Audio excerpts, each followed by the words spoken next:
Family and fellow soldiers, I'm the Professor, and this is the Moment of Truth. Oh, you know this one had to come sooner or later. Angela Rye, with lettuce and tomatoes on the side, is back in the news, if you can call it that.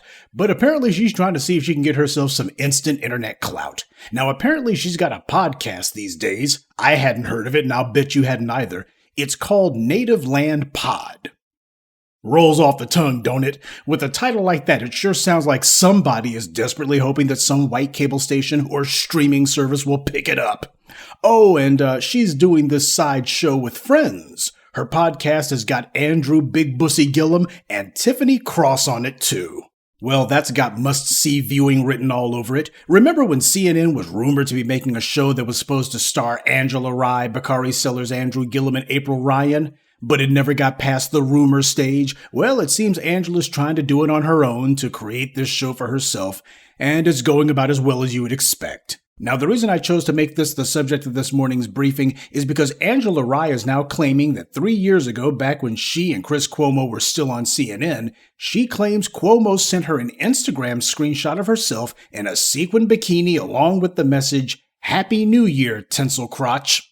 Now, I, for one, was waiting to see if there was going to be any actual evidence to prove that this happened, but apparently Miss Rye simply wants for us to take her word for it. She claims that this alleged incident was one of, quote, the most embarrassing, humiliating experiences she had ever faced. Gee, was it more embarrassing than that time that she went through TSA security? Because for those of you who might actually remember this little incident, that TSA pat-down brought her to tears, and apparently she got a lot of white media attention for that, and I guess nobody ever told her that only happens one time. Now, as for this latest alleged outrage, I gotta say she used all the right buzzwords like intersection of power and harassment, as if this is like some high-powered stuff going on Capitol Hill or something. It was an allegedly inappropriate message sent by the son of a politically connected family. It's not as if it was the president of these United States trying to corner her in the Oval Office. And she's talking about intersection of power and harassment, more like the intersection of ego and desperation. And she, of course, put on the waterworks because these bootlicks are always trying to show white people their feelings. That's how they think they can get some quickie attention. Angela Rye has cried multiple times on air, ditto for Van Jones, and of course, roly-poly. I swear, these bootlicking Negroes, they need a handkerchief and some diapers. But of course, it wasn't long at all before she decided that she just had to go ahead and vent some other injustices that had been inflicted on her at the network. She said that she was replaced as a contributor by 2 black women who would do the job for half the money that she was getting paid.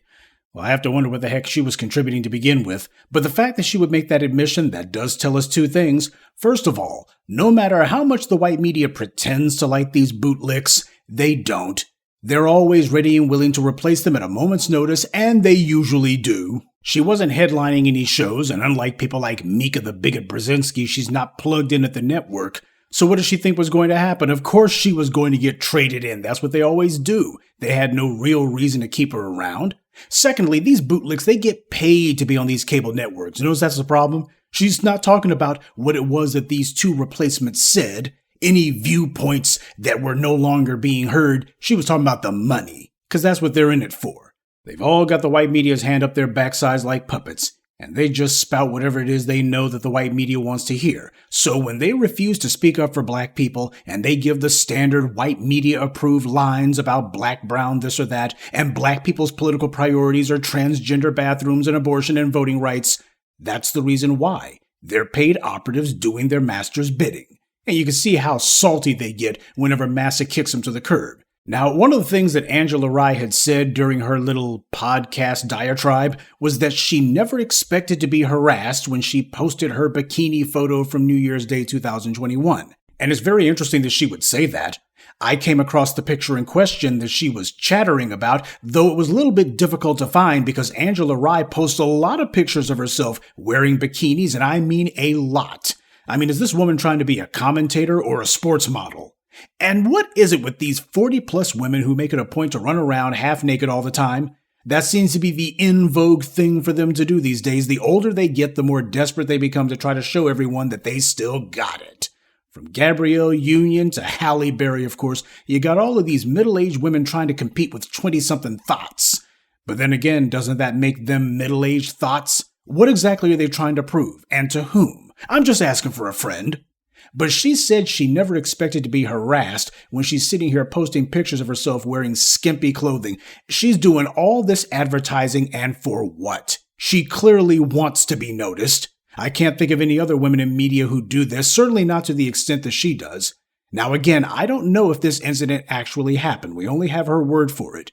But even if it did, she's chosen to reveal this herself because Chris Cuomo certainly didn't say a word. Common sense requires that we at least ask a few questions. She goes out of her way to publicly post a bunch of bikini pics of herself, and then she wonders why sexually lecherous privileged punks she works at with the network are making lewd comments at her. She doesn't expect to be harassed when she's sitting here posting pictures of herself wearing bikinis all the time. Really? I mean, she was just so shocked she never saw this coming. Really? What makes her think that she'll be taken seriously like this? Is this what a professional woman in the media does? Does she want a podcast or an OnlyFans account? She also said that she was afraid to speak out for a long time. Give me a break. The only thing she was afraid of was not landing another white media gig. So now she's bringing up this story because she knows it'll get a few people to pay attention to her, even if only for a hot minute. I'm supposed to believe that this alleged incident from Chris Cuomo apparently shook her little world to its foundations, that it broke her.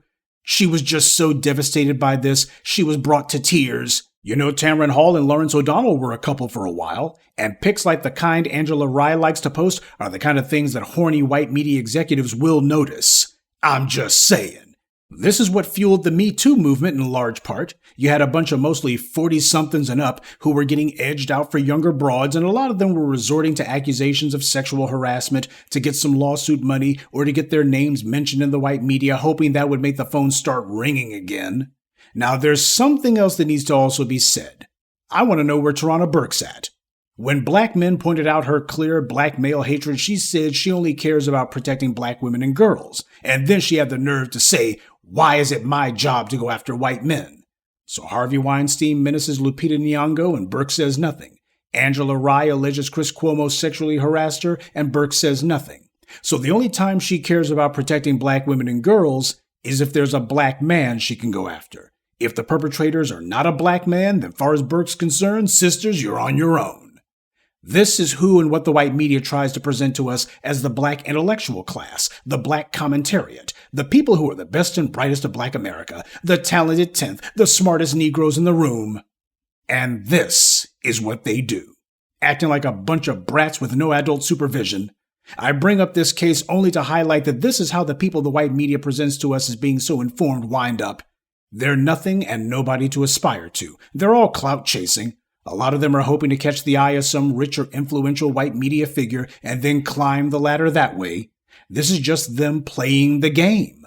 Even the tearful tales of alleged harassment is them trying to elbow their way into the news cycle. They're always playing an angle, though they never seem to play it very well. See, when you work for the white media, you've got to accept some abuse as part of the terms of your employment. And these bootlicks always do. That is, until predictably many years later, they come out of left field, giving some tale of woe, claiming that they were mistreated or disrespected or harassed or whatever.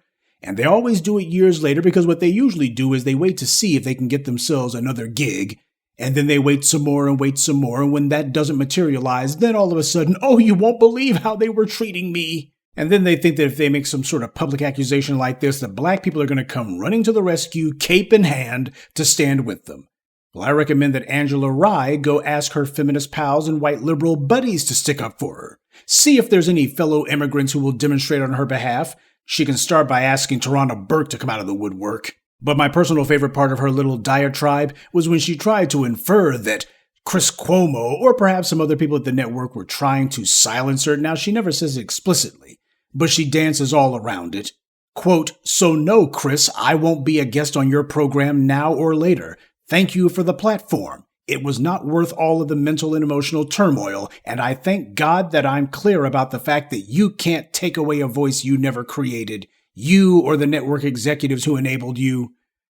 Give me a king-size break. Nobody was trying to silence her. Nobody was trying to shut her up. Nobody required her to sign any sort of binding NDAs requiring her silence. Nobody was doing anything. So why is she trying to act as if, oh, they were trying to shut me up? It's completely ridiculous for her, especially in her current position, to be saying that she won't be a guest on his program now or later.